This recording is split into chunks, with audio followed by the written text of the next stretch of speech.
নমস্কার, আপনারা দেখছেন এখন দাসপুর বার্তা। রথযাত্রায় মিলন উৎসবে চিকিৎসককে সম্বর্ধনা প্রদান বড় আনন্দিতে। পশ্চিম মেদিনীপুর জেলার ঘাটাল ব্লকে দেওয়ানচক এক জিপি এলাকায় শিলাই নদী তীরে অবস্থিত বড় আনন্দী মৌজা। এখানে উদ্যোগী সুব্রত ভট্টাচার্য ও উপেন্দ্র দুয়ারির শুরু করা রথযাত্রা ও মিলন উৎসব সর্বজনীন রূপ পেয়েছে। এখন বড় আনন্দী গ্রামবাসী বৃন্দের সমবেত সহযোগিতায় বড় আনন্দী রথযাত্রা কমিটির পরিচালনায় এই উৎসব ষষ্ঠ বর্ষে পদার্পণ করেছে।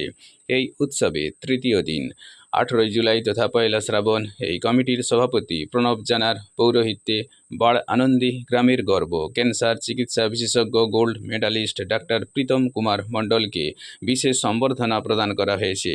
এই সম্বর্ধনা প্রদান অনুষ্ঠানে এলাকাবাসীদের সাথে আরও সামিল ছিলেন বিদ্যাসাগর দিশা ওয়েলফেয়ার সোসাইটির সম্পাদক শ্রীকান্ত কদম, উৎসব কমিটির পক্ষে সহসভাপতি দিবাকর ভট্টাচার্য, সম্পাদক সুধাকর ভট্টাচার্য, সহ সম্পাদক দেবাশিস দুয়ারি, হিসাব রক্ষক ও কোষাধ্যক্ষ সুব্রত ভট্টাচার্য ও উপেন্দ্র দুয়ারি, সদস্য শিশির কুমার জানা সহ আরও অনেকে।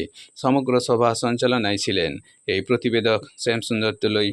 এই দৃষ্টান্ত এখন দাসপুর বার্তায়। Like and follow with subscribe and share. এখন দাসপুর বার্তায় যুক্ত হন, আলোর পথে এগিয়ে চলুন। তাহলে বুঝতে হবে যে সেটা ক্যান্সার হতেও পারে। সবসময় ক্যান্সার হবে এরকম নয়, 95% ক্যান্সার হয় না, কিন্তু 5%-এর 5 ভাগ লোকের মধ্যে ক্যান্সার হওয়ার চান্স থাকে। সেটাকে যদি আমরা কোনো ডাক্তারবাবুকে দেখাই তাহলে ওটা ধরতে পারি, তাহলে রোগটাকে আমরা চিকিৎসার মাধ্যমে পুরোপুরিভাবেই সুস্থ করা সম্ভব। আর সেকেন্ড যে ক্যান্সারটা মেয়েদের মধ্যে দেখা যায়, জরায়ু মুখের ক্যান্সার, তো সেটা কিভাবে বুঝবো, সেটা কি কি উপশম দেখা দিতে পারে। আপনাদের মাসিকের রক্ত যদি যখন বন্ধ হয়ে যাওয়ার পরেও 1 বছর 2 বছর পরে আবার কোনো রক্তপাত শুরু হলো, কিংবা কোনো সাদা স্রাব বা এইসব জাতীয় জিনিস যদি হয়, তাহলে আপনারা কোনো গাইনি ডাক্তারবাবুদের কাছে অবশ্যই দেখাবেন। এগুলোকে এইসব জিনিসগুলোকে ইগনোর করবেন না। সাপের উপদ্রব থাকে, তো সাপে কাটা রোগীর অনেক থাকে। সাপে কাটলে সঙ্গে সঙ্গে কোনো গভর্নমেন্ট হসপিটালে নিয়ে যাবেন।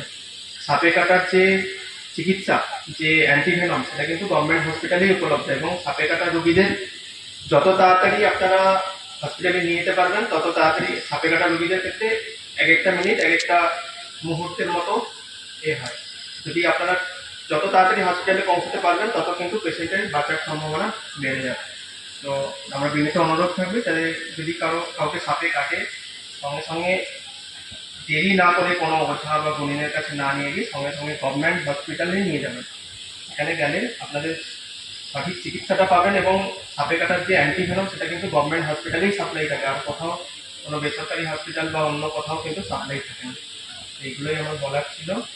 বাকি সবাইকে অনেক ধন্যবাদ, বাকি কমিটির সবাইকে এবং মঞ্চে উপবিষ্ট সকলকে আমার প্রণাম, আমার শ্রদ্ধা, ছোটদের অনেক ভালোবাসা। এই বলে আমিও শেষ করছি। Prevention is better then cure. তো সেই হিসেবে ক্যান্সার যাতে না হয় তার জন্য কি ব্যবস্থা নেওয়া যেতে পারে? মুখের ক্যান্সার কেন হয়, তো তার কতগুলো কারণ তো অবশ্যই রয়েছে। মুখের ক্যান্সার যেমন তামাক জাতীয় দ্রব্য, যেমন দক্তা, খৈনি, গুটকা, এইসব জিনিসগুলো যদি আমরা না ইউজ করি, এগুলো কিন্তু একটা বড় এক পার্সেন্টেজ যারা এইসব জিনিসগুলো তামাক জাতীয় দ্রব্য সেবন করে তাদের ক্ষেত্রে ক্যান্সার হওয়ার চান্স কিন্তু সাধারণ মানুষের থেকে মোটামুটি 3 থেকে 4 গুণ বেড়ে যায়। বিড়ি বা সিগারেট পান করে, ধূমপান করে, সেক্ষেত্রে লাং ক্যান্সার, ফুসফুসের যে ক্যান্সার, সেটা হওয়ার সম্ভাবনা সাধারণ মানুষের থেকে মোটামুটি 8 থেকে 9 গুণ বেড়ে যায়।